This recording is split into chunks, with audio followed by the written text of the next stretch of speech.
आज का जो मेन टॉपिक है कम पढ़े लिखे लोगों के लिए कुछ बिजनेस आइडियाज।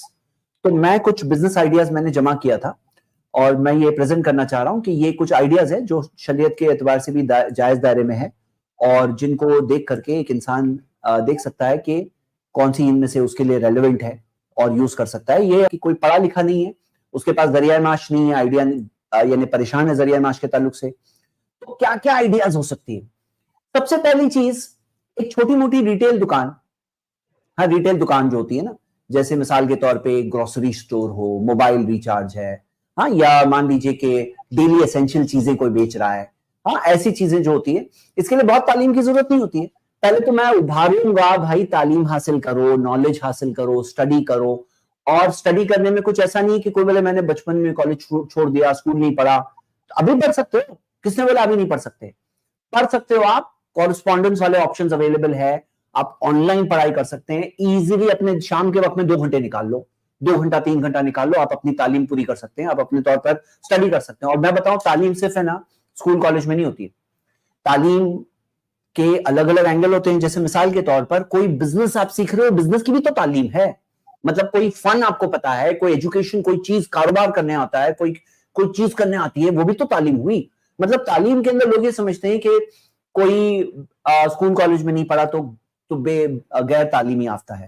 भाई तालीम जो है, प्रैक्टिकल पार्ट भी तो तालीम में शुमार है, प्रैक्टिकल चीजें भी तो तालीम में शुमार है। सीखने के लिए रेडी रहो। देखो, आपके अंदर अगर कुछ चीजें हैं ना, तो आप दुनिया में कहीं भी रहो, कोई भी फील्ड में रहो, आप शाइन हो सकते हो। नंबर 1, सुस्ती ना रहे। नंबर 2, आप टेंशन लेके काम नहीं करते, तवक्कुल अल्लाह पर भरोसा रखते हैं, अपने तौर पर मेहनत करते हैं। और जो भी चीज करो ईमानदारी से करो, सच्चाई से करो, जी जान लगा के करो, अल्लाह की मदद मांग के करो। आप कमजोर हो, आपका रब पावर अल कवी, सबसे ताकत वाला है, अल अजीज, सबसे ज्यादा गलबे वाला है। हाँ, तो आप अल्लाह पे भरोसा करो। अल्लाह की मदद से कमजोर आदमी भी आउटस्टैंडिंग काम कर सकता है। तो आपके अंदर अगर कुछ चीज हो, सीखना है, नॉलेज हासिल करना है, हम वो दीन पे चलते हैं जहां इकरा पहली आयत नाजिल हुई और नबी सल्लल्लाहु अलैहि वसल्लम ने इल्म नाफिया, नफे वाला इल्म हासिल करने हमें उभारा कि नफे वाला इल्म हासिल करो। तो सीखो, समझो, सूझबूझ समझदारी से और मेहनत से, लगन से इस्तेमाल करो अपनी सारी एबिलिटीज को। तो चलो, क्या क्या आइडियाज हो सकती है। नंबर 1, कोई छोटे मोटे रिटेल बिजनेस में जा सकते हैं। भाई रिटेल बिजनेस में कुछ नहीं तो, अगर छोटा मोटा बिजनेस है, कितना इन्वेस्टमेंट चाहिए? हाँ, इन्वेस्टमेंट छोटे मोटे बिजनेस के अंदर, कोई रिटेल शॉप है, भाड़े पे लेकर स्टार्ट कर सकता है आदमी। हाँ, और देख करके कौन सी चीज का डिमांड है, कौन सी चीज की नीड है। कुछ नहीं तो 20,000, 25,000, 30,000, डिपेंडिंग ऑन द बिजनेस, आदमी कमा सकता है। हाँ, कम हुआ तो 15,000, 10,000 भी हो सकता है, लेकिन अपवर्ड्स कमा सकता है। दूसरी आइडिया है स्ट्रीट फूड, कि भाई स्ट्रीट फूड जो है, ये फूड तो इंडिया में जब इतने करोड़, इंडिया के अंदर जब इतनी बड़ी, वर्ल्ड की सबसे बड़ी पॉपुलेशन रहती है, तो यहाँ पे फूड का तो बिजनेस चलता है। तो फूड में कौन से फूड बिजनेस है, कौन सी स्नैक्स है, कौन सी चीज है, food business always in demand होता है, खासतौर से इंडिया के अंदर। इन्वेस्टमेंट भी लो है, छोटा मोटा बिजनेस आदमी कर सकता है। एक तीसरी चीज है टिफिन सर्विस है, घर में खाना बना करके सप्लाई कर सकते हो आप। हाँ, अपने स्टेटस में डाल दो। ऑफिस वर्कर्स होते हैं, स्टूडेंट्स होते हैं, फैमिलीज होती है, कितनी सारी फैमिलीज में लेडीज वर्किंग होती हैं, वहां पे खाना पकाने का टाइम नहीं होता है। कोई ऐसा टिफिन सर्विस मिले, अगर आप अपने आप को लिस्ट कर दो, गूगल मैप्स में लिस्टिंग करो, ऑनलाइन व्हाट्सएप स्टेटस पे लगा दो, और या ऑनलाइन कुछ चीजों में जाके पोस्टिंग करो कि हम लोग है, कुकिंग का स्किल हो, तो फिर ये भी एक चीज है। घर में बैठ करके इन्वेस्टमेंट बहुत लो है। और ऑफकोर्स यानी अगर कोई कम पढ़ा लिखा है, तो ड्राइविंग के अंदर, चाहे वो ओला उबर का ड्राइवर हो या चाहे ऑटो ड्राइवर हो, या जो भी ड्राइविंग स्किल है वो यूज कर सकता है आदमी। और उसमें इनकम जो है, एज अ ड्राइवर भी हो सकता है। ड्राइवर को कम से कम 1,000 दिन का मिलता है। हाँ, ड्राइवर का मतलब कि एक दिन का 1,000 तो एक नॉर्मल बात है ड्राइवर के लिए। इन बॉम्बे जैसे शहर की बात कर रहा हूं, अभी और जगहों का एक अलग बात हो सकती है। तो आप इसके अंदर अगर खुद का इन्वेस्टमेंट है, लेकिन याद रखो ओला उबर का आजकल एक डाउनफॉल का टाइम चल रहा है। एक टाइम था जब अच्छी खासी इनकम आती थी ओला उबर से, आजकल वैसा टाइम नहीं चल रहा है, क्योंकि ओला उबर ने अपनी एक मार्केटिंग स्ट्रेटेजी करके बहुत से लोगों को फंसा दिया। लोगों ने गाड़ियां ले ली और बहुत अच्छी इनकम मिल रही थी, फिर इनकम सीधा सीधा ड्रॉप हो गई और गाड़ियों वाले अब गाड़ी में इन्वेस्ट कर चुके हैं बेचारे, वो ओला उबर में काम कर रहे हैं और बहुत ज्यादा कमा नहीं रहे आजकल।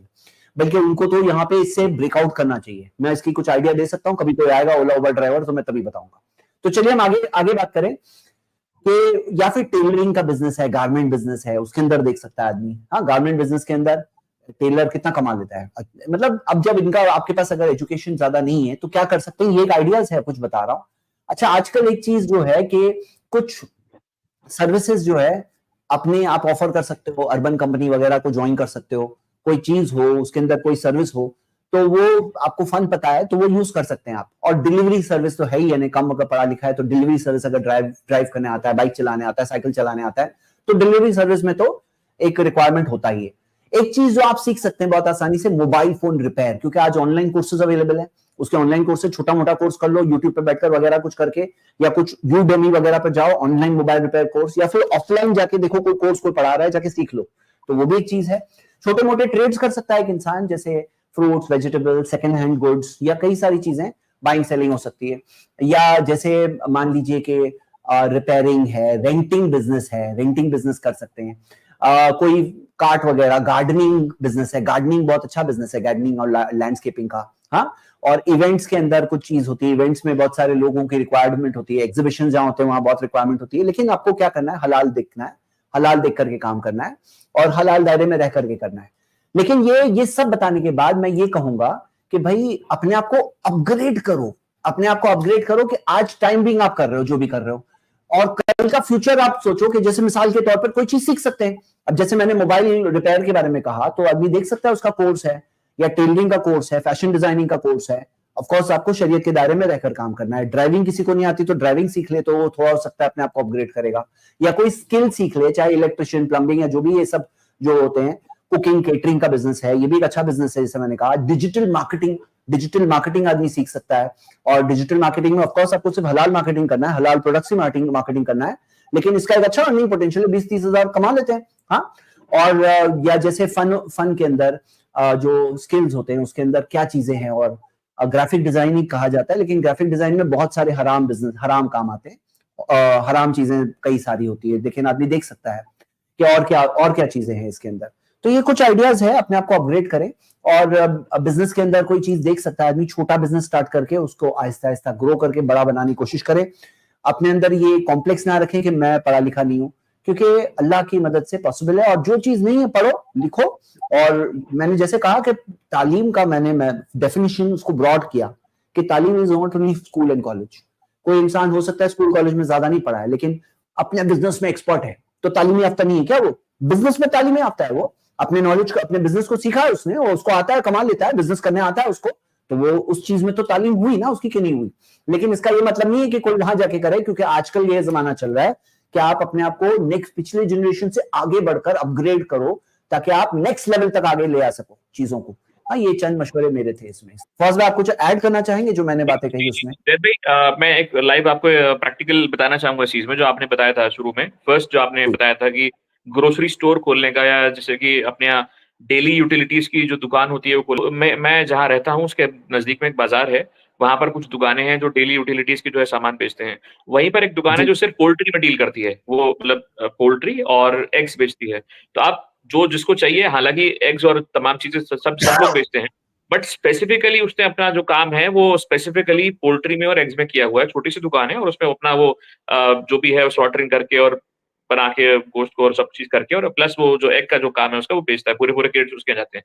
बेनिफिट क्या होता है कि जो लोग जिनके बल्क कंजम्पशन होता है, जो रिटेल में लोग खरीदते हैं, बल्क कंजम्पशन होता है, तो उसी दुकान से जाकर के, क्योंकि उसके यहाँ उनको एक वैरायटी तो खैर मैं इसमें नहीं कहूंगा, बट एक स्पेसिफिक जो है एक कंज्यूमर जो साइकी है, जो कंज्यूमर मेंटालिटी है, यार ये इसकी स्पेशलिस्ट दुकान है, हम इसी से लेते हैं। हालांकि उसमें व्हाट सो स्पेशल और व्हाट नॉट सो स्पेशल, ये वाली चीज है ना। तो इसमें अगर आप आइडेंटिफाई कर सकते हैं कि क्या चीज में आप स्पेसिफिक डील कर सकते हैं, तो उसको भी एक उसमें एक सेग्रीगेशन या एक क्लासिफिकेशन हो सकता है उस चीज में काम करने के लिए। हम्म। तो फौज भाई ने जो कहा ना, आउट ऑफ द बॉक्स सोचने वाली बात, मतलब कि डब्बे में कैद सब लोग सोचते हैं, आउट ऑफ द बॉक्स सोचो, कुछ नया सोचो, कोई नई नीड को पूरा करो। देखो ये एक बहुत बड़ी चीज होती है, इस तरह से सोचना, उसको फिर आगे बढ़ना, वो भी एक अच्छी चीज है। हाँ, out of the box ideas. ठीक है, मैं एक सवाल ले लेता हूं। मेरा सवाल ये है कि अगर एक औरत के पास पैसे हो कि वो येलो प्लेट वाली कार खरीद कर ओला पे लगा दे, और किसी भरोसेमंद को अपनी कार दे कि हमें अपने डेली बेसिक के पैसे तय कर ले। इनका सवाल ये, डेली बेसिक के पैसे तय कर ले, मतलब ये कहना चाह रही है कि फिक्स्ड रेंट मिले। ठीक है, पैसे औरत के अब्बू के दिए हुए, भाई नेक्स्ट वाला ला रहे हो ना आगे का, पैसे औरत के अब्बू के दिए हुए हैं, औरत शादीशुदा है, शौहर भी है, तो क्या एक औरत ये बिजनेस कर सकती है?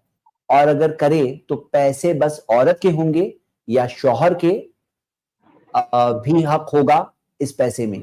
ओके, एक बात ये भी है कि अगर कोई ऐसी सिचुएशन आ जाती है कि औरत को बात करना ही है उस ड्राइवर से फोन पर या मिलना पड़े, शरीयत के दायरे में मैं पर्दे में इसका कैसा हुक्म होगा? देखिए, एक बात मैं बता दूं, क्या होता है ना, यहाँ पे एक सिंपल सी बात है। सबसे पहले कि जैसे हमारे यहाँ थिंकिंग क्या है ना, बीवी का माल अपना, तो ये बिल्कुल गलत थिंकिंग है। बास हस्बैंड्स की थिंकिंग है ऐसी, बीवी का जो है वो अपना ही है। हाँ, अल्लाह की पनाह, मैं अंदर से तिलमिला जा रहा हूं कि कैसे कैसे लोगों की कहानियां कि बीवी के जेवरात तो ऐसे समझते हैं कि अपने खुद के, और बीवी का माल बस जो बीवी का अपना। अरे भाई, बीवी का माल अपना होता तो आपको मेहर क्यों देना पड़ा? बीवी का माल अपना ही है तो मेहर क्यों देना पड़ता है? और बीवी का माल अगर अपना है तो बीवी के मरने के बाद मालूम है विरासत में कितना हिस्सा है? अगर बच्चे हैं तो 1/4 हिस्सा है हस्बैंड का, 1/4। तो बीवी का माल अपना है तो 1/4 क्यों मिलने वाला है हस्बैंड को? और बच्चे नहीं है तो आधा मिलने वाला है। तो बीवी का माल जाहिर सी बात है अपना नहीं है, बल्कि बीवी पे खर्चा करने की जिम्मेदारी है। तो जो बहन के सवाल में ये जो पूछ रही है ना कि जो बिजनेस के पैसे भी इनके और बिजनेस का एफर्ट भी इनका, तो बोल रही है कि क्या मेरे ही है पैसे या उसमें हस्बैंड का भी शेयर है? तो नहीं, वो आपके हैं। क्लियर कट, आपका बिजनेस है, आपके हैं। लेकिन आपने जो आगे जाकर जो कहा कि क्या वो ड्राइवर से बात करना पड़े, तो भाई बात करना पर्सनल तौर पर एक औरत के लिए, एक 1 to 1 बात करना एक किसी से भी जायज नहीं है। इस तरह से 1 to 1 करना, ये मिलना या बात करना फोन पर, क्योंकि मैंने अभी आपको हदीस सुनाई, अबू दाऊद की हदीस, अल्लाह ला यखलुवन्ना रजुलुन बिइम्रातिन इल्ला काना सालिसहुमा शैतान। जब कोई मर्द और औरत अकेले होते हैं तो तीसरा वहां शैतान होता है। तो वहां पर एक चीज है जो सही नहीं है, जो नहीं होना चाहिए, जो उसूल है, दीन का उसूल है, वो नहीं होना चाहिए। अब कैसे आप अवॉइड कर सकती हैं? तो आपके वालिद भी है, जैसा आपने कहा, हस्बैंड भी है। हस्बैंड अगर ताउन करें तो ताउन के तौर पर ये चीज अच्छी है। लेकिन हस्बैंड अगर बोलता है कि नहीं, अगर आपको मेरी सर्विस चाहिए, ये महरम वाली सर्विस, और मैं डील करने तैयार हूं, मैं वो ड्राइवर को डील करूंगा, लेकिन मेरा इतना शेयर तो नेगोशिएट करिए कि ओके मैं 10% देने तैयार हूं, इतना देने तैयार हूं। तो अगर वो हस्बैंड हैंडल कर लेता है और आपको लग रहा है कि ओके वो हस्बैंड के होने से वो ड्राइवर भी थोड़ा सा वो चीटिंग नहीं करेगा वगैरह, अगर आपको ऐसा लग रहा है तो ऑफर कर सकते हैं बिजनेस अंडरस्टैंडिंग। हाँ, तो हस्बैंड्स को भी दिल बड़ा रखना चाहिए और ये चीज में नहीं सोचना चाहिए कि बीवी का माल अपना खुद का है। और जो फर्स्ट पार्ट था जहां आपने कहा कि डेली रेंट लेंगी आप, डेली रेंट लेंगी, तो रेंट ले सकते हैं, फिक्स रेंट भी ले सकते हैं आप, गाड़ी का फिक्स रेंट ले सकती हैं, वो भी जायज है। हाँ, इजार पे देना फतवे है, स्कॉलर्स है के फतवे हैं, इसमें कोई प्रॉब्लम नहीं है। आप उसके अंदर रेवेन्यू जो आ रहा है उसका परसेंटेज भी ले सकती हैं कि टोटल कितने किलोमीटर चली, इसके ऊपर पर किलोमीटर पे इतना मैं लूंगी वगैरह, ये भी कुछ कर सकती है। फौज में आप इसमें कुछ बिजनेस पॉइंट ऑफ व्यू से कुछ मशवरा देना चाहेंगे बहन? मैं इसमें एक मशवरा देना चाहूंगा बहन को, और वो ये है कि आप जो भी आपका रेवेन्यू है, जो भी आपका रेंट आया है, आपने तय कर लिया कि मैं 1000 रुपए रोज पे गाड़ी दूंगी, या वॉटेवर इट इज, 2000 पे, 3000 पे, या पर किलोमीटर पे मैं गाड़ी दूंगी, ठीक है? तो उसमें आप जो भी रेंट आया आप उसके 3 हिस्से करिए। जो भी पहले जो ग्रॉस रेंट आया आपका उसके आप 3 हिस्से करिए। एक हिस्सा ड्राइवर को दीजिए उसकी मेहनत का, एक हिस्सा खुद लीजिए आपकी कमाई का, और एक हिस्सा रखिए, तीसरा हिस्सा गाड़ी के लिए। क्यों मैं इसलिए कह रहा हूँ कि गाड़ी एक डेप्रिशिएबल एसेट है। डेप्रिशिएबल एसेट क्या होते हैं, इसको समझने की बहुत जरूरत है। कुछ चीजें ऐसी होती हैं जो एक कैपिटल इंटेंसिव चीज होती है। कैपिटल इंटेंसिव मतलब जिसमें बड़ा अमाउंट लगता है इन्वेस्टमेंट का। गाड़ी 10, 12, 15 लाख से कम तो आएगी नहीं आपकी, और उसमें आरटीओ के एक्सपेंसेस हैं, टोल टैक्स है, तमाम चीजें। गाड़ी को रनिंग स्टेट में लाने के लिए आपको कई सारे रजिस्ट्रेशन कराने पड़ेंगे, ठीक है? वो भी अपने आप में लाख, 1.5 लाख रुपए के बैठ जाते हैं इंडिया में, जो कानून है, ठीक है? अब उसमें आपको क्या करना पड़ेगा कि जिस आपने हो सकता है नई गाड़ी खरीदी हो 15 लाख रुपए की, अब आप शोरूम से निकाल करके वो गाड़ी लाई, जिस मोमेंट वो गाड़ी शोरूम के बाहर आ गई, आप ये मान के चलिए 15% उसकी वैल्यू ऑटोमेटिक डाउन हो गई। आप अगर वो गाड़ी मतलब 100 मीटर चलाने के बाद वापस शोरूम को देने जाएंगे तो शोरूम आपको उसके तकरीबन 15% उसके कटौती करके आपसे वापस लेगा। वो गाड़ी सेकंड हैंड हो जाती है। यानी कि डेप्रिशिएबल एसेट का मतलब ये है कि गाड़ी की वैल्यू वक्त के साथ साथ डाउन होती रहती है, भले आप उसे यूज करें या ना करें। गाड़ी आप लेकर के आइए और आप उसे 10 साल अपने गैरेज में खड़ा कर दीजिए, 10 साल के बाद उसकी वो कीमत नहीं होगी जो कीमत में आपने वो गाड़ी खरीदी थी, हालांकि वो 0 किलोमीटर चली हो। तो दिस इज ये कहलाता है डेप्रिशिएबल एसेट, ठीक है? तो आपको उसकी कॉस्ट पूरा करने के लिए आपको जो रेवेन्यू आ रहा है, जो आपका रेंटल्स आ रहे हैं, उसमें आपको कुछ ना कुछ पोर्शन गाड़ी के लिए भी रखना पड़ेगा, ताकि अगर डीजल गाड़ी है तो उसकी इंडिया में जो लाइफ है 10 साल है, और अगर पेट्रोल और सीएनजी गाड़ी है उसकी लाइफ इंडिया में 15 साल है। दिस इज बाय लॉ, ये लॉ के हिसाब से। यानी कि पेट्रोल या सीएनजी में अगर आप गाड़ी चला रही हैं या चलवा रही हैं, तो 15 साल के बाद वो गाड़ी आपकी एक्सपायर हो जाएगी। यानी कि वो गाड़ी को आपको स्क्रैप करके दूसरी गाड़ी चेंज करना पड़ेगा अगर आपको ये काम कंटिन्यू करना है। और अगर गाड़ी डीजल की है तो 10 साल में आपको गाड़ी स्क्रैप करके और वो चीज़ को जो है खत्म करनी पड़ेगी। तो उसके लिए आपको जो है आपके पास एक फंड होना अवेलेबल होना ज़रूरी है। तो मैं इसलिए कहूँगा कि जो भी आपका रेंट आ रहा है, उसके 3 हिस्से करिए, एक ड्राइवर को उसकी मेहनत का, एक आपको आपकी कमाई का, क्योंकि आपको भी तो रिटर्न ऑन इन्वेस्टमेंट चाहिए ना, और तीसरा गाड़ी के लिए। तो जब पैसा आपके ओवर द टाइम इकट्ठा होता रहेगा, उसे आप इन्वेस्ट भी कर सकती हैं, उसको उसका आप गोल्ड ले सकती हैं, गोल्ड, फिजिकल गोल्ड ले सकती हैं, वो इन्फ्लेशन का जो प्रॉब्लम है, वो भी आपकी वहाँ सॉर्ट आउट हो जाएगी। एक मुद्दत के बाद हो सकता है 5 साल में आपकी गाड़ी की वैल्यू के बराबर वो रकम हो जाए, आप दूसरी गाड़ी कर लें उसको, अगली 2 गाड़ी के रेवेन्यू से हो सकता है अगले 3 साल में फिर हो जाए। तो ऐसे करके आप जो है चीज़ों को, फंड को स्टेबलाइज़ और एक्यूमुलेट कर सकते हैं। फवाद भाई ये कह रहे हैं वो 1/3 हिस्सा आगे अगली गाड़ी खरीदने के लिए सेफ रखिए। ठीक है, मैं सलीम अलियानी साहब, आपका इस्तकबाल है हमारी स्ट्रीम में। जी, अस्सलाम वालेकुम। वालेकुम सलाम रहमतुल्लाह।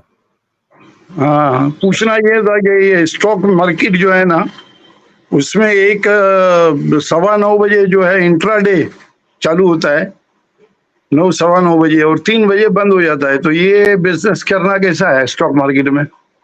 जी अलियानी साहब, जी इंट्राडे के अंदर जो इंट्राडे में जो होता है कि जिस तरह सुबह में खरीदते हैं और 3:30 बजे स्टॉक मार्केट, अगर दिन में आदमी ने बेच दिया तो बेच दिया, नहीं बेचा तो 3:30 बजे वो ऑटोमेटिकली उसका डिफरेंस कैलकुलेट हो जाएगा। ओके, बड़ा भाव के कम हो गया, आपका प्रॉफिट बड़ा कम हुआ। इसमें 2 प्रॉब्लम्स है। पहला प्रॉब्लम ये है कि इसके अंदर रजामंदी और ये जो बात है ना कि 3:30 बजे फोर्स करके, यानी पोजेशन नहीं आ रहा है आदमी का, ये शर्त जो है ना कि 3:30 बजे चले जाएगा ये, यानी कि वो चीज एक इंसान के कब्जे में नहीं आ रही है, कंट्रोल में नहीं आ रही है। और दूसरी प्रॉब्लम ये है कि जो स्टॉक मार्केट का जो सिस्टम है, जिस तरह से कि अभी T+2 यानी ट्रांजैक्शन होता है उसके 2 दिन बाद, और अभी थोड़े दिनों पहले T+1 हो गया। पहले क्या होता था कि जब पुराने जमाने में जो शेयर्स हाथ से लिखे जाते थे उस पे, तो तभी T+5 दिन बाद आता था पोजीशन, फिर T+5 से कम करते करते 5, 4, 3, 2, अभी आवाज नहीं आ रही। Mic testing. हाँ, ओके, अब आई। अच्छा, कहां तक सुना आपने? भूल गया मैं। पहले 5 आता था, पहले जो लेटर हाथ में लिखी जाती थी जो चीजें, उसमें 5 आता था। अभी जो डिजिटल आ गया तो बस वहां तक कुछ, बस वहां, तो उसके बाद क्या बताया? अभी भी T+1 पे भी सारी कंपनीज नहीं आई है। T+1 कुछ का T+2 चल रहा है।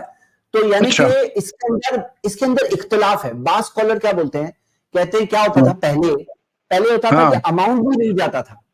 अभी तो अमाउंट फौरन जहां खरीद रहे वहां ही चले आता है, कट हो जाता है। के अंदर वो उसका पूरा कंप्लीशन होगा, लेकिन अमाउंट तो चले आता है।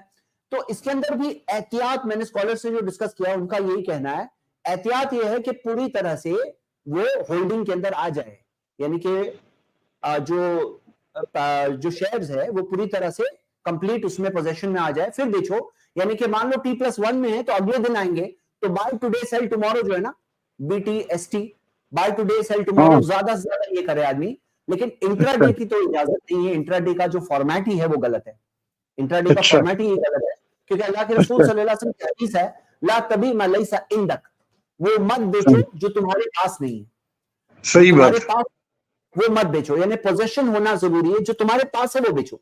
अब ये सही तौर पे पोजेशन हुआ नहीं पूरा, वो नहीं बेच सकते। इंट्राडे तो सही नहीं। ठीक है, जज़ाकल्लाह, बस यही पूछना है। बहुत बहुत शुक्रिया। जो शेयर्स में आदमी ट्रेड करे वो हलाल शेयर्स होने चाहिए, और जो मैंने दूसरी वीडियोस में एक्सप्लेन किया है। ठीक है, इंशाल्लाह। बहुत बहुत जज़ाकल्लाह। अस्सलाम वालेकुम। वालेकुम सलाम।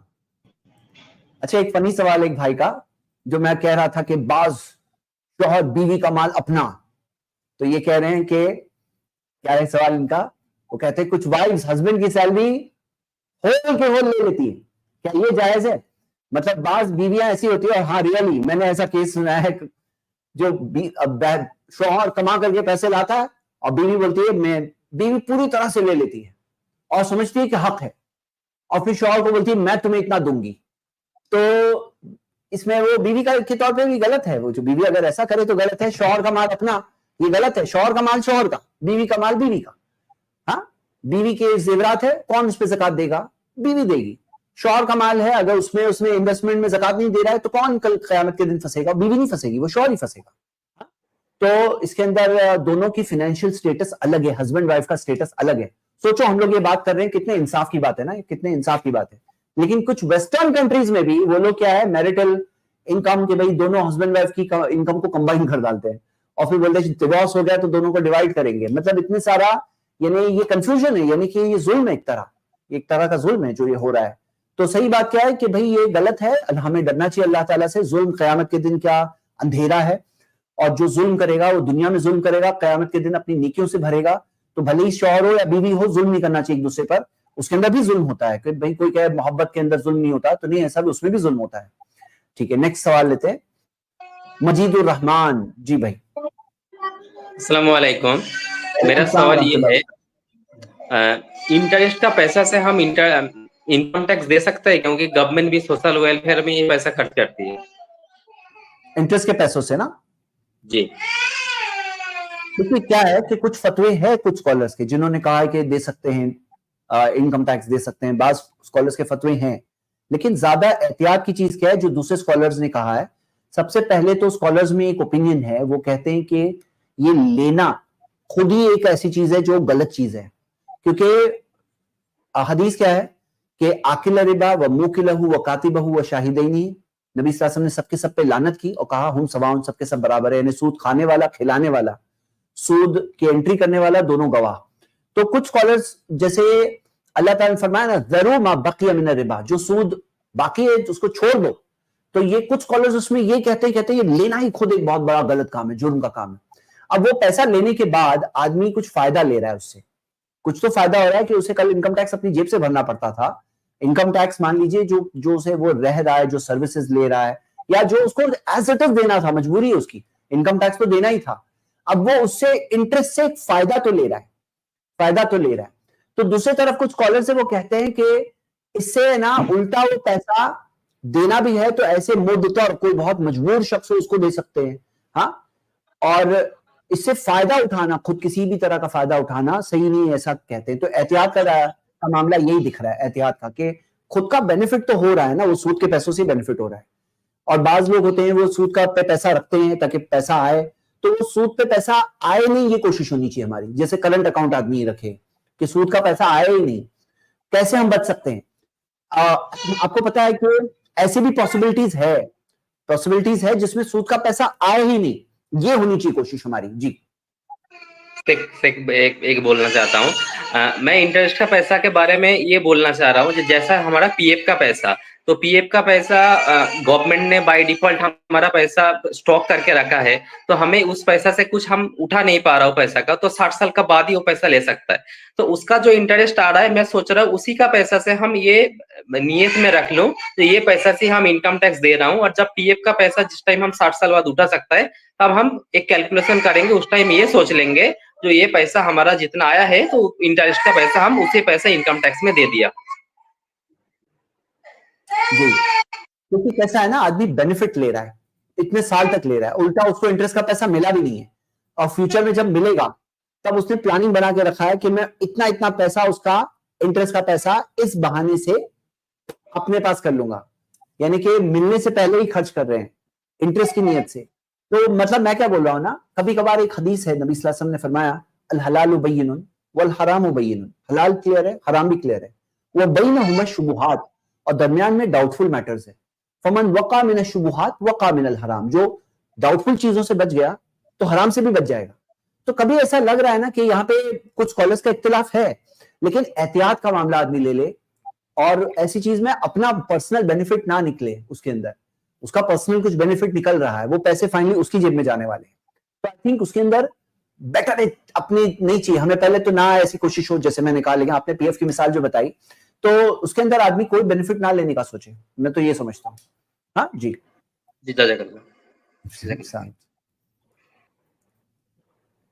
ठीक है। यस, मिंटू शाह, मिंटू शेख। अस्सलाम वालेकुम। वालेकुम सलाम रहमतुल्लाहि व बरकातहू। थोड़ा जोर से जी। जी मैं ये पूछना चाहता हूँ, तो टाटा एथिकल फंड है, म्यूचुअल फंड, उसके जी। बारे में कुछ। टाटा एथिकल उसमें- फंड जो है वो टासिस के फिल्ट्रेशन पे बेस्ड है। 25% सूदी कम कैपिटल हो किसी कंपनी में तो वो लोग उसे हलाल डिक्लेयर करते हैं। तो ये जो क्राइटेरिया है मैंने जो उलमा से डिस्कस किया है, जो सऊदी के सीनियर कमिटी का फतवा है, उलमा की सीनियर कमिटी का फतवा है, और इस बारे में कई फतवे मैंने अपनी लास्ट स्ट्रीम के अंदर जो बिजनेस के ऊपर जो IIC की कॉन्फ्रेंस हुई थी उसके अंदर मैंने अपने प्रेजेंटेशन में बताया था। मैंने 4 अलग अलग बड़े फतवे बताया था, और फतवे बता करके ये सारे उलमा का कहना है कि जो मिक्स्ड बिजनेस वाले हो, बिजनेस जहां पे मिक्स्ड बिजनेस होता है, यानी कि सूदी कैपिटल भी है और इक्विटी कैपिटल भी है। तो सूदी कैपिटल, इक्विटी कैपिटल, यानी सूदी कैपिटल, सपोज करो एक शेयर होल्डर कौन है, बिजनेस में पार्टनर है। जब पार्टनर है तो वो सूदी लोन में भी पार्टनर हो गया ना, सूदी लोन में भी पार्टनर हो गया, हुआ कि नहीं? देखो, आप अगर किसी बिजनेस में पार्टनर हो तो वो बिजनेस ने अगर सूद पे कर्ज लिया है, सूद पे कर्ज लिया है, सूदी पैसा कर्ज लिया है, तो आप उस कर्जे में भी पार्टनर हुए ना। हाँ, कर्जे में भी पार्टनर हो गए। तो वो चीज के अंदर क्या अलाउड है?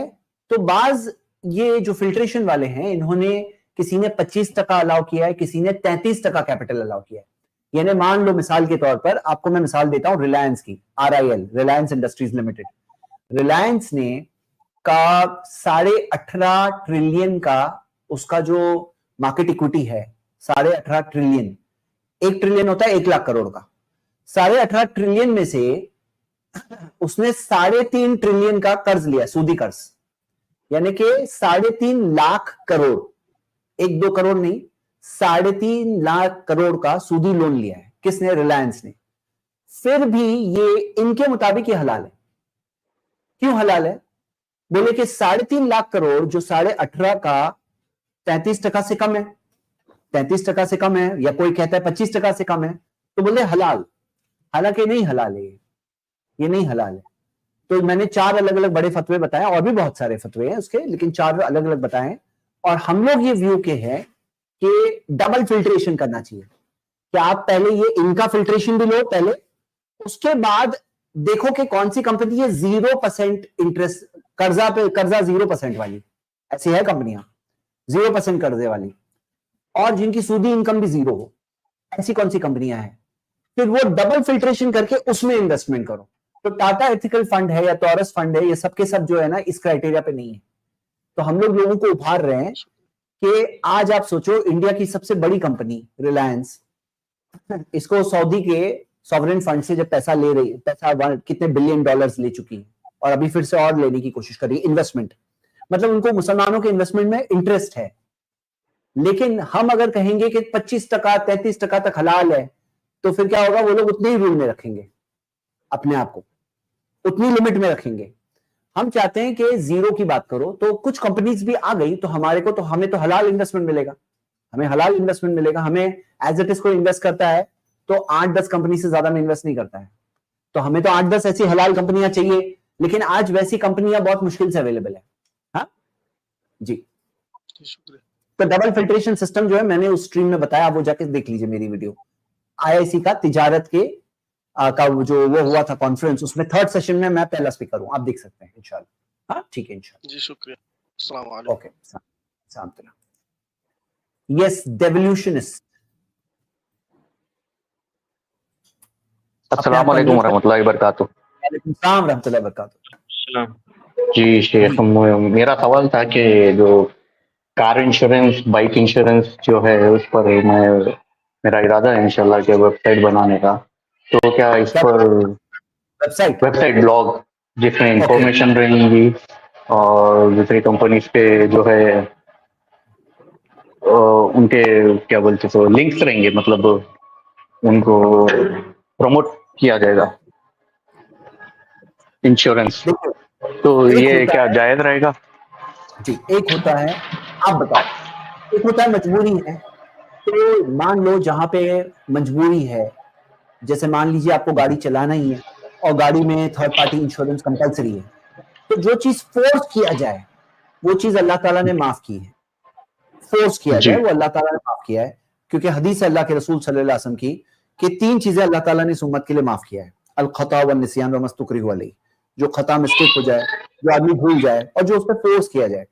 फोर्स की भी चीज माफ है। तो उलमा इकराम ने ये कहा है कि जो जहां पे मजबूरी हो तो जितनी मजबूरी उतना माफ। जैसे थर्ड पार्टी इंश्योरेंस कंपलसरी होगा तो उतना माफ। जैसे मान लो मरता हुआ आदमी है तो जितना जिंदा रहने के लिए जरूरी उतना खिंजीर का गोश्त खाएगा, अगर कोई और खाना नहीं है, कोई और चीज नहीं है, सिर्फ खिंजीर का ही गोश्त है, तो जितना जिंदा रहने के लिए जरूरी है उतना ही खाना हलाल हुआ उसके लिए। पेट भर के पार्टी करना हलाल नहीं। उसी तरह अब यहाँ पे आते प्रमोशन की बात है कि कोई चीज आप प्रमोट कर रहे हैं तो आप उसमें पार्टनर हो रहे हैं। कुरान की आयत है सूरह माइदा सूरह आयत नंबर 2, तावनु अलल बिर्रि व तक़वा वला तावनु अलल इस्मि वल उद्वान, नेकी और भलाई के कामों में कॉपरेशन करो, गुनाहों और नाफरमानी के कामों में कॉपरेशन मत करो। और सूरह निसा सूरह 4 आयत नंबर 85, जो नेक काम की सिफारिश करे वो उसमें पार्टनर बन जाता है, जो बुरे काम की सिफारिश करे उसमें पार्टनर बन जाता है। तो अभी ये जो काम है काम, ये सही काम नहीं है। इसके हम लोगों ने रीजंस बताया कि उल्लू है इंश्योरेंस के खिलाफ, क्योंकि इंश्योरेंस में गरर है, अनसर्टेनिटी है, क्या एक्सीडेंट होगा होगा होगा तो कब होगा, होगा तो कितना होगा। तो इसके अंदर तीनों चीजें अनक्लियर है। इस वजह से ऐसे खरीदो फरोख्त अलाउड नहीं है। हाँ, तकाफुल की इजाजत दी है, तकाफुल कोऑपरेटिव इंश्योरेंस, वो एक अलग टॉपिक है। लेकिन कमर्शियल इंश्योरेंस चल रहा है वो चीज की इजाजत नहीं है। अगर आप उसको फाइनली प्रमोट ही करोगे तो वो सही नहीं है। लेकिन कुछ और सोचो, फौज में आप करे दो, क्या कर सकते हैं कुछ और हलाल जी इससे रिलेटेड।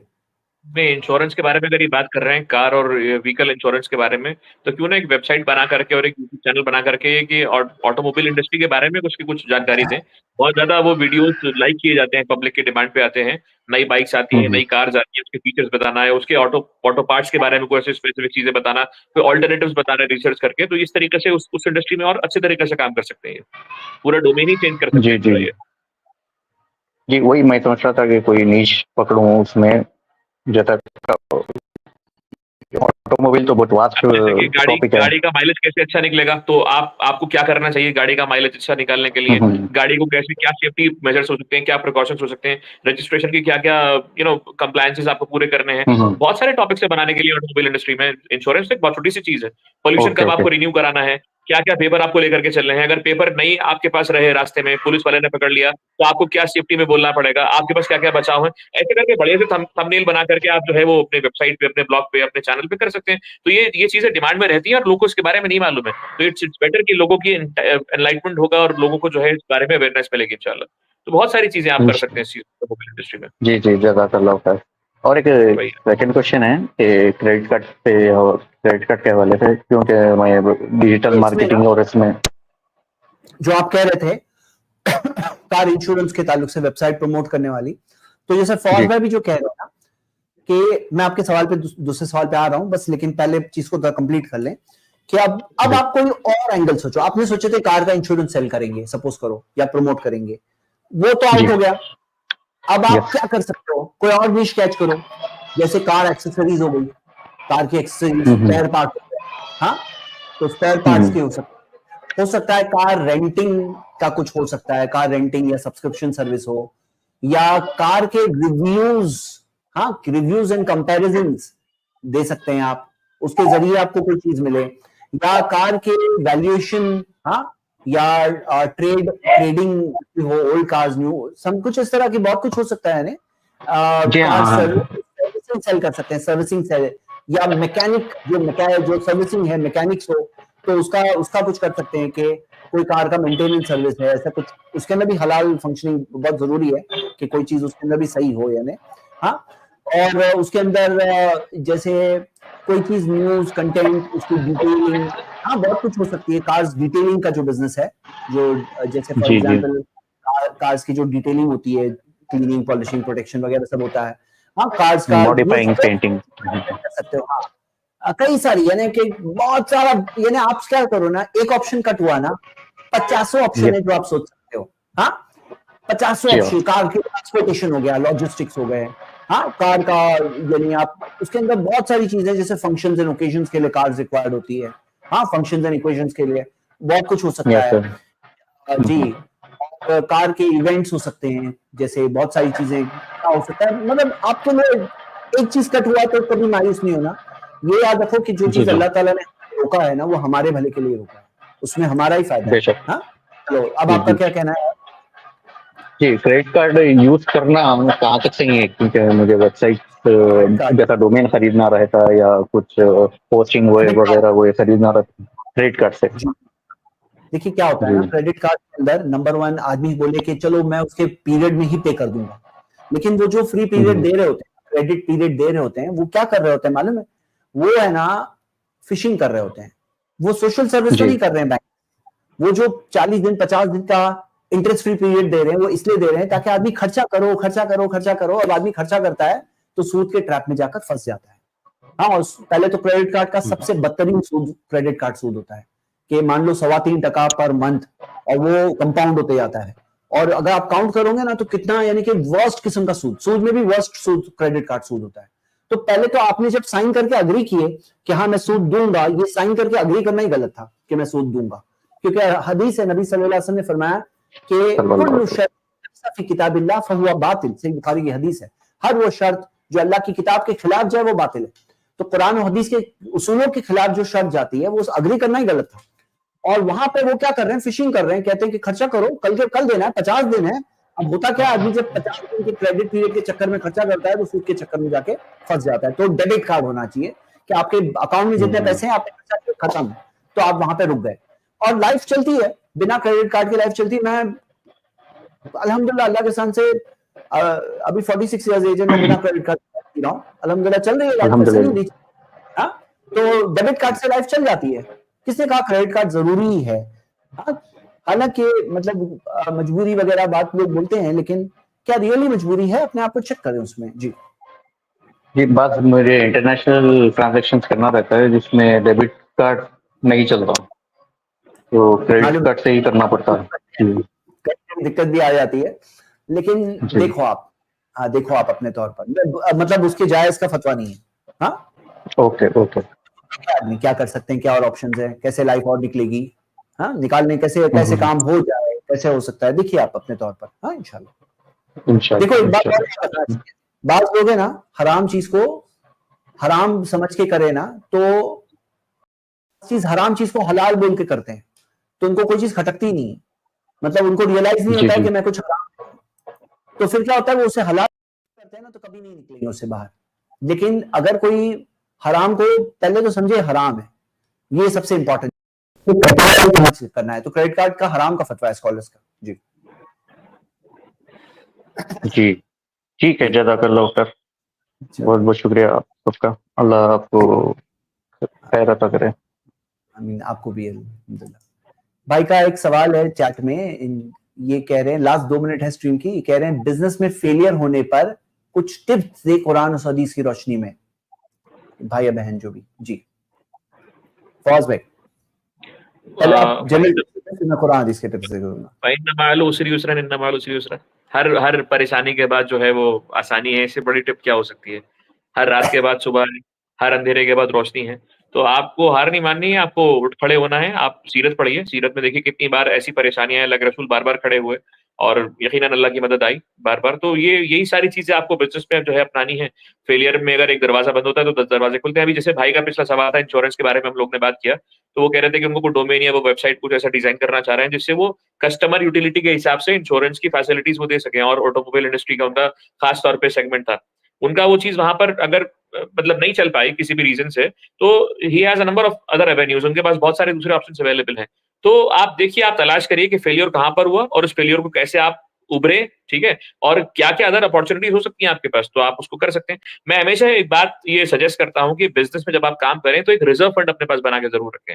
5-10% का टोटल टर्नओवर का या टोटल आपकी कैपिटल का एक रिज़र्व फंड बना के ज़रूर रखें कि इतना पैसा मुझे हर हालत में अपने पास सिक्योर रखना है, कैसे ना कैसे करके। ताकि अगर कल को वर्स्ट केस सिनेरियो में अगर मेरे पास बहुत सारी देनदारियाँ बढ़ जाती हैं, तो उस केस में ये फंड जो है मेरे काम आएगा। उसको आप जो है वो रिज़र्व कैपिटल बोल सकते हैं, कैपिटल रिज़र्व बोल सकते हैं। हालाँकि दोनों ही एक कंपनीज़ एक्ट के टर्म्स हैं, लेकिन मैं आपको आसानी के तौर पे बोल सकता हूँ कि रिज़र्व कैपिटल मतलब एक कैपिटल ऐसी जो आपने रिज़र्व करके रखी है। ये कैपिटल रिज़र्व मतलब कि जो आपने प्रॉफिट कमाए हैं, उसमें से आपने कुछ न कुछ पैसा वक्तन फवक्तन या साल दर साल जो है या महीना दर महीना जैसे भी आपको सहूलत हो आपने अलग उठा के रख लिया। हम लोग करते हैं ये, मैं जो मेरे अपने बिजनेसेस हैं जो मैं करता हूँ पार्टनरशिप्स में, तो ये हमेशा अल्हम्दुलिल्लाह हम लोग का एक सेट पैटर्न रहता है कि जो भी हमने मुनाफा कमाया 10% हम उसको उठा के अलग से रख देते हैं, 10% वो उस वक्त के लिए रखते हैं कि अल्लाह ना करे कल को क्या हालात बनते हैं, बिजनेस में क्या चीजें परेशानी आती है, तो उस वक्त वो पैसा हमारे इंशाल्लाह काम आएगा। हमको किसी के आगे हाथ फैलाने की जरूरत नहीं पड़ेगी, हमको कोई लोन लेने की जरूरत नहीं पड़ेगी, हमको मार्केट में जाने की जरूरत नहीं पड़ेगी। तो ये पैसा इंशाल्लाह अल्लाह के फजल से हमारे वहां काम आएगा। अच्छा सवाल रहा वो पैसा टाइम के हिसाब से डीवैल्यू होगा, तो आप भाई उसको गोल्ड में इन्वेस्ट कर दीजिए, फिजिकल गोल्ड में, वो आपको इन्फ्लेशन बीट कर जाएगा इंशाल्लाह, क्योंकि गोल्ड का रेट और इन्फ्लेशन रेट तकरीबन जो है बराबर चलता है, तो इसका भी सोल्यूशन आपके पास मौजूद है। तो जो भी लोग देख रहे हैं उनको मेरी एक पर्सनल एडवाइस, क्योंकि मेरी खुद पर्सनल ये इंप्लीमेंटेशन है अपने कारोबार के लिए, तो मैं आप सबको जो है वो ये इंशाल्लाह एडवाइस देना चाहूंगा। जी, और ये जो फौज भाई बोल रहे हैं ना रिजर्व फंड वाली बात, ये बहुत इंपॉर्टेंट बात है। कुछ लोगों की आदत कैसी होती है ना, 100 रुपए है ना तो वो उससे आगे 150 का बिजनेस करना चाहते हैं। चादर जितनी है उससे ज्यादा ही करना चाहते हैं काम, तो उसके अंदर तो कल जाके और खतरे होते हैं। बल्कि होना ही चाहिए कि आप कुछ रिजर्व भी रखो, कुछ सेफ्टी भी रखो, उसमें बहुत उसका एक जवाब है, वो कहते हैं चादर जितनी है उतना काम करो। उस पे वो ये लोग सामने से बोलते हैं कि भाई चादर बड़ी कर लो ना, भाई चादर का साइज वही आता है 6x6 का, आप बड़ी करोगे तो चादर आपको जोड़नी पड़ेगी, एडिशनल चादर लगानी पड़ेगी, चादर बड़ी नहीं हो सकती। तो उसका काउंटर में मैंने आपको दे दिया। तो ये लोग कहते हैं तो चादर का साइज बड़ा नहीं हो सकता, चादर 6x6 की, अब आपको देखना है 6x6 में कैसे मेंटेन करना है आपको। ठीक है, और एक जो बात जो कहीं बिजनेस में फेलियर के टिप्स में यही कहेंगे, फेलियर से सीखो। फेलियर के टाइम पे जो बातें समझ में आती है ना वो नॉर्मली नहीं समझ में आती है, और आदमी छोटे फेलियर से सीख करके बड़ी कामयाबी को टारगेट कर सकता है। हाँ, बड़ी चीज को टारगेट कर सकता है। अल्लाह की रहमत पे डिपेंड रहना चाहिए, मायूस नहीं होना चाहिए, बहुत इंपॉर्टेंट है। टाइम हो गया खत्म, और एक लास्ट गेस्ट है, मैं इनको 2 मिनट वो कह रहा हूँ। जी जी, अस्सलाम वालेकुम। वालेकुम सलाम रहमतुल्लाह। सिर्फ 2 मिनट का ये शॉर्ट आंसर है, पूरा आंसर बोल रहा हूँ। एक साहब, मेरा सवाल यही था कि जो अपने जमीन और दुकान को जो सौदा करते हैं उसमें हलाल है हराम है? जमीन का खरीद फरोख्त की बात कर रहे हैं या एजेंसी की बात कर रहे हैं? एजेंट कमीशन की बात कर रहे हैं? उसको कमीशन जैसा बताते हैं हम कि जो दुकान है किसी का बेचने का, तो दूसरा कस्टमर को हम दिखाते हैं वो लेने के लिए, तो वो जो कमाई हराम है कि हलाल है? जी, आपका सवाल क्या है? बुनियादी ये है कि आदमी का खुद का घर हो, खुद की दुकान हो, फिर वो खरीद रहा है, बेच रहा है, या वो एजेंट का काम कर रहा है जो एजेंट कमीशन लेता है दोनों तरफ से 1-2 टका। हाँ बिल्कुल, दोनों का हलाल है।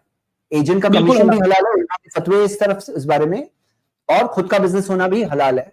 शेख अब्दुल शकूर का कमीशन के ऊपर एक अच्छा प्रेजेंटेशन है शेख अब्दुल शकूर मदनी का, क्योंकि अभी टाइम नहीं है, तो आप क्या करिए, IIC तिजारत कॉन्फ्रेंस हुई थी कुछ दिनों पहले, i+ TV पे उसकी लाइव स्ट्रीम भी है, आप उसमें जाइए और शेख अब्दुल शकूर मदनी का जो प्रेजेंटेशन है वो देखिए, जिसमें उन्होंने इस कमीशन के मसले को अच्छे से एक्सप्लेन किया है। हाँ, तो आप वो जाके देख सकते हैं। हाँ, ठीक है, अच्छी बात है जी।